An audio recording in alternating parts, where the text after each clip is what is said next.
नमस्कार, मेरो नाम हो भरत रिमाल। यति बेला म कैलालीको मौन्याल गाउँपालिका वडा नम्बर 7 राजखाडामा आइपुगेको छु। यदि तपाईहरु पनि राजखाडामा आउनुहुन्छ भने अब कहाँ बस्ने के बस्ने धेरै समस्या थियो। अब आउँदो वैशाखबाट केबल कार पनि सञ्चालन हुँदैछ। चिसापानीदेखि राजखाडासम्म केबल कार सञ्चालन भइसकेपछि यहाँ थुप्रो पर्यटकहरू देश विदेशबाट आउँछन्। देश विदेशबाट आउने पर्यटकहरू राजखाडामा आइसकेपछि कहाँ बस्ने के खाने भन्ने चाहिँ समस्या थियो पहिलो हिजोका दिनमा। आज एउटा यहाँ चाहिँ नयन सुमित्रा एन्ड कालिका रिसोर्ट सञ्चालन भइसकेको छ। यहाँ के सुविधाहरू छ, यहाँ के पाउँछ, यो विविध विषयमा चाहिँ आज हामी यस होटलका सञ्चालकसँग कुराकानी गर्न छौँ। स्वागत छ सर। नमस्ते। के छ, आराम हुनुहुन्छ? आराम छु।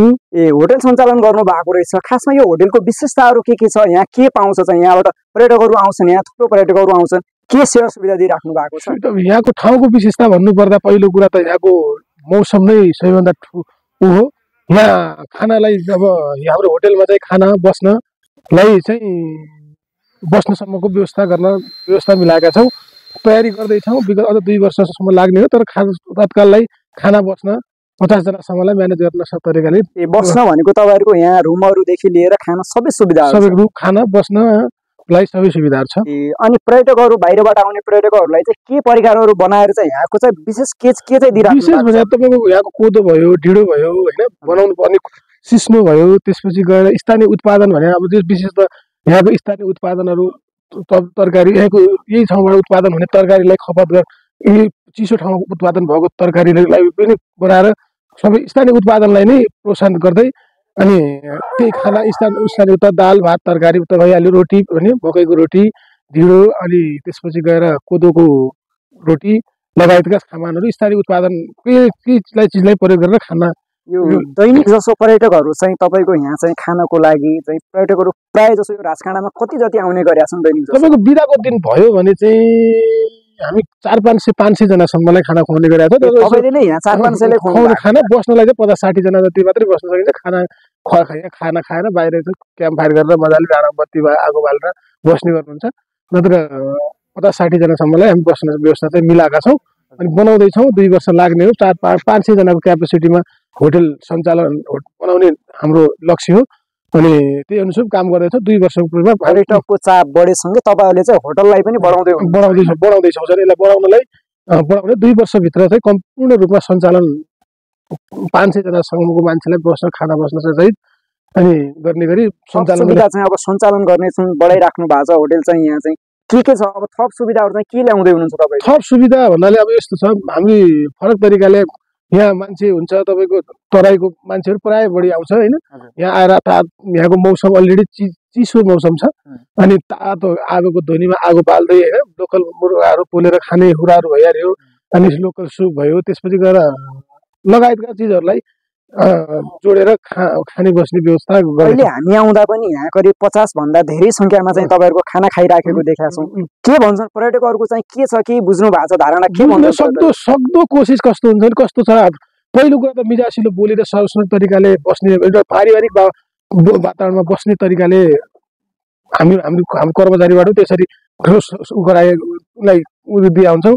पारिवारिक वातावरण आएर कस्टमर आएर बस्यो भने आफ्नो घरमा बसेको फिल होस् हैन, न्यानो तरिकाले जे छ जस्तो छ जस्तै छ बनाएर खाने वातावरण आनन्दित होस् भन्ने हाम्रो पहिलो मुख्य हो।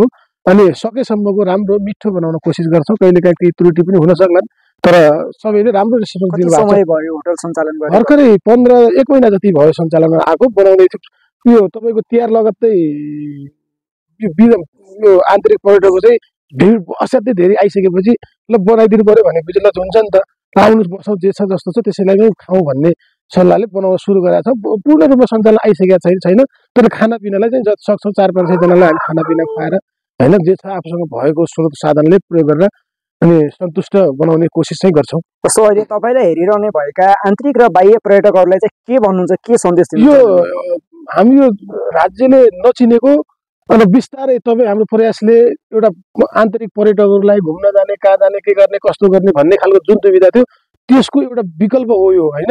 त्यो विकल्प तपाईँ हामीले जस्तो तपाईँहरू मिडियाकर्मी साथीहरू हुनुभयो, जो पनि आउनुहुन्छ, टिकटक बनाउनुहुन्छ, भिडियो बनाउनुहुन्छ, सामाजिक सञ्जालमा प्रयोग गरिदिनुहुन्छ र सबैले थाहा पाउनु भएको छ। नआएको मान्छे एकचोटि अवश्य पनि यो ठाउँको हैन मौसमसँग होस् हाम्रो यो ठाउँ भने अनि तपाईँ हामीले बनाएपछि बन्ने ठाउँ हो।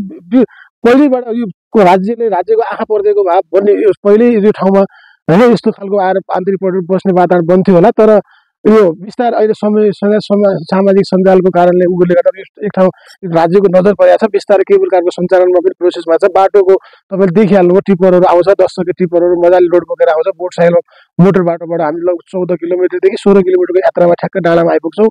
र हिँडेर आउन चाहने आन्तरिक पर्यटक हाम्रो पर्यटकलाई के भन्छ, यताबाट चिसापानीबाट 6 किलोमिटर 6.5 किलोमिटरको बाटो ठाडो बाटो हो। हिँडेर आउनु पर्दा अलि हिँड्न सक्ने मान्छेले 2 घन्टा नभए 4 घन्टामा हिँड्न सक्छ। मोटरसाइकलबाट आउनु हो भने यात्रा गर्ने हो भने लम्कीबाट आम्पानी हुँदै हिँडेर 16 किलोमिटरको यात्रामा 1 घन्टामा आउन सक्नुहुन्छ। आउनेहरूलाई विशेष धन्यवाद। आइदिनु सामाजिक सञ्जालमा को माध्यमबाट यो ठाउँलाई हाम्रो पुर्ख्यौली थलो पनि हो होइन। थलो भएको कारणले यो ठाउँ बनाउनु पर्छ, चिनाउनु पर्छ होइन। सबैले आएर एकचोटि हेर्दै होस् भन्ने हाम्रो चाहना थियो छ। त्यो कुरालाई आइदिएर गइदिएर सामाजिक सञ्जालले को माध्यमबाट चिनाइदिनु भएको छ। उहाँलाई विशेष धन्यवाद। आउनुभएकोलाई फेरि आइदिन हुन अनुरोध गर्छौँ। आइदिनु होला। नआएकोलाई फेरि पनि एकचोटि राजकाँडा आएर भिजिट गरेर यहाँको सबै कुरा, यहाँको स्थानीय उत्पादन होइन त्योदेखि लिएर त्यसपछि गएर तपाईँको अनि स्थानीय उत्पादनहरू, ठाउँको मौसम सबै कुरा भिजिट गरेर उत्तरतिर हेर्दा ठक्क देख्नु हिमालको हाम्रो अफिस सैपाल हेर्न पाइन्छ होइन। त्यो तलतिर तराईका फाडी कर्णालीका नदीहरूका फुटेका हेर्न पाइन्छ। एकचोटि हेर्न आइदिनु होला भनेर म सबैलाई अनुरोध गर्न चाहन्छु।